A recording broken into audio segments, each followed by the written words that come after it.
Nous avons choisi de réaliser un projet un peu fou, c'est de réaliser une trottinette à moteur. Donc de conserver l'idée d'une trottinette à moteur, mais d'y intégrer un gros moteur, le plus gros moteur possible. Et nous sommes basés donc sur un 1100 cm3 qui nous permettrait d'avoir la vitesse et le couple maximum sur cette trottinette. Et donc suite à ça, nous avons réalisé donc l'ensemble du châssis, les différents composants tels que la boîte électrique, on a adapté le faisceau électrique, on a changé les pièces de transmission, des cale-pieds pour respecter le cahier des charges d'une trottinette, à savoir un seul frein arrière, pas de frein à l'avant, une pilote qui soit debout, et pas de selle évidemment, donc pour respecter le cahier des charges d'une trottinette. Tout simplement, ça nous est venu car nous avions des sujets à choisir, imposés dans une liste. Seulement, il n'y a aucun projet, on ne va pas dire qui était intéressant, mais qui nous convenait. Et donc nous avons décidé de chercher un sujet fou qui n'existait pas vraiment. Et suite à une discussion avec mon professeur qui est passionné de moto, nous avons décidé de s'orienter vers une trottinette à moteur avec un moteur de moto, histoire de faire un mélange original et aboutir à ce résultat. Ce projet à la base partait d'une demande d'étudiants qui demandait que je les encadre, mais pour construire un karting. Je ne suis pas très voiture, je suis plutôt branché moto ou engin à 2 roues. Donc j'avais des vieux plans, des vieux crowbars qui traînaient, qui étaient faire une trottinette. Trottinette, ça ne les a pas enchantés au départ. Ils étaient branchés voiture. Par contre, ils sont revenus 1 jour, 2 jours après. C'est ce qu'on veut faire. On veut le faire, avec moi, parce que je suis un petit peu dur peut-être par moment. Ça va être dur, c'est un projet très difficile, parce qu'on partait de rien. Ce qu'il faut voir, bon, la trottinette, là, elle roule, 180 régulièrement, il n'y a aucun problème. Dès la conception, dès les premiers tours de roue, elle a très bien roulé, elle était très saine. Mais quelque part, c'était un projet très très difficile, ils partaient de rien. Donc ils ont trouvé le moteur.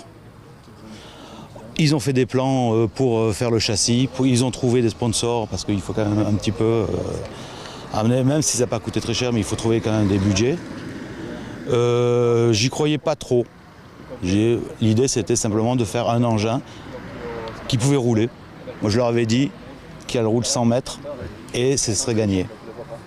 En fait ils sont allés au-delà, bon ça a été long et court à la fois. Mais pour moi, ça a été le projet qui a apporté le plus de bonheur pour moi. C'est aller jusqu'au bout. Voilà, même si c'était difficile par moments, même si je crie beaucoup, ben, j'ai pris beaucoup de plaisir à travailler avec eux. Ma présence sur cette trottinette est liée au fait que ni les enseignants ni les élèves n'avaient le droit de la piloter. Ils ont fabriqué, ils ont été privés du pilotage, donc j'ai cette chance-là et je suis là pour eux. La trottinette a une base BMW moto avec moteur, boîte, pont d'origine de la moto. Les étudiants ont fabriqué toute la partie châssis. Et par rapport à cette situation, eux étaient engagés à faire rouler cette machine. Comme cette machine roulait bien, on a pris le pari de faire un record avec cette machine et c'est pour ça que nous étions là ce soir. Ce qui fait que ça reste une trottinette, c'est une machine qui a des cale-pieds posés à 4 cm du sol, peut-être 4,5 mais 4 cm du sol. On la pilote debout. La particularité qui fait qu'on a une base de moto, c'est que pour atteindre une vitesse comme celle qu'on a atteint ce soir, 183 km/h, il faut quelques chevaux.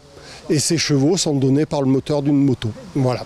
La prochaine sera peut-être électrique, ce sera un autre challenge et ce sera un autre groupe d'étudiants puisque tous les 2 ans, les projets et les étudiants changent.